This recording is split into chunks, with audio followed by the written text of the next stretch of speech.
Salut tout le monde, bienvenue encore dans Lusambo News. Aujourd'hui nous sommes samedi 24 mai 2025 dans la ville de Goma. Il est 22h27 minutes. Mais nous allons parler de la ville de Mbuji-Mayi, au cœur du Kasaï oriental, où l'institut Kalenda Mudishi est devenu un symbole criant du délabrement du système éducatif. C'est vraiment quelque chose qui me fait très mal parce que je suis un acteur éducatif. Je suis trop intéressé à l'éducation de nos enfants et c'est pourquoi j'en parle.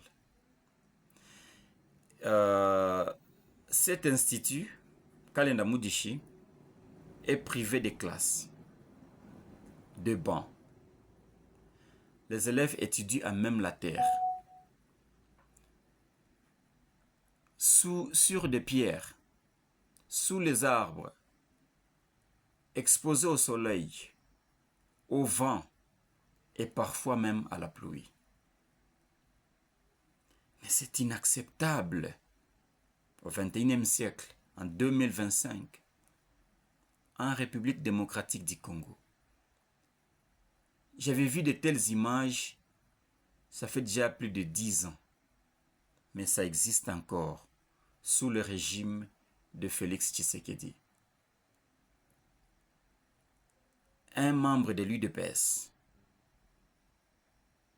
un parti du progrès social, et le social n'existe pas sous son régime. Hier, Joseph Kabila a fait un discours choc sur la situation du pays. Il a parlé des 12 points pour sauver la RDC.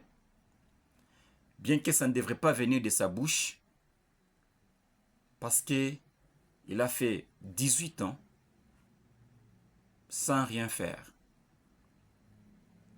Et ce constat qu'il a fait, c'est un constat juste, bien que ça ne devrait pas venir de sa bouche.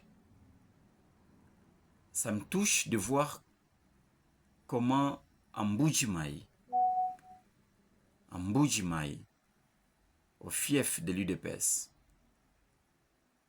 les élèves étudient encore sous les arbres, sous le vent, exposés au soleil.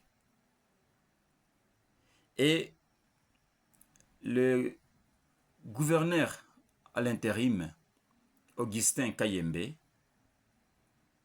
a dit que les fonds alloués à ces projets de construction a été débloqué depuis 2021. Mais c'est resté inachevé. Les travaux sont inachevés. Depuis 2021 jusqu'en 2025, vous avez déboursé de l'argent, Kinshasa. Vous avez envoyé de l'argent, mais rien n'a été fait et vous ne faites rien. Et je reviens vers vous, les enseignants de Mbuji-Mayi, parce que vous avez demandé de l'aide. Vous avez demandé que Kinshasa vous vienne en aide, que Kinshasa vienne vous épauler.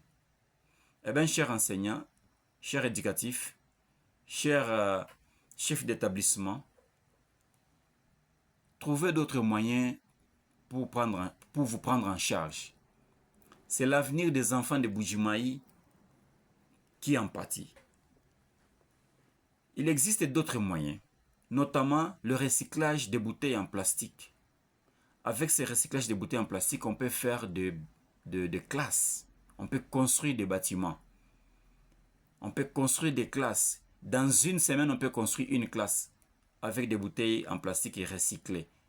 Et ce sont des briques qu'on peut construire qui peuvent durer 100 ans.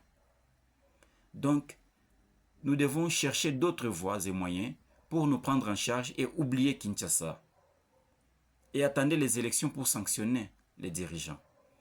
Prenons-nous en charge, chers enseignants, faites des recherches. Au Kenya, ça se fait déjà. On fabrique des briques avec des bouteilles en plastique. On fait les recyclages. Ça se fait même en Asie, aux États-Unis et en Europe. Le recyclage des bouteilles en plastique, ça peut vous aider et vous pouvez construire des classes comme ça et vous prendre en charge. Et ça peut aider même à construire des maisons. Merci de nous avoir suivis. Au revoir.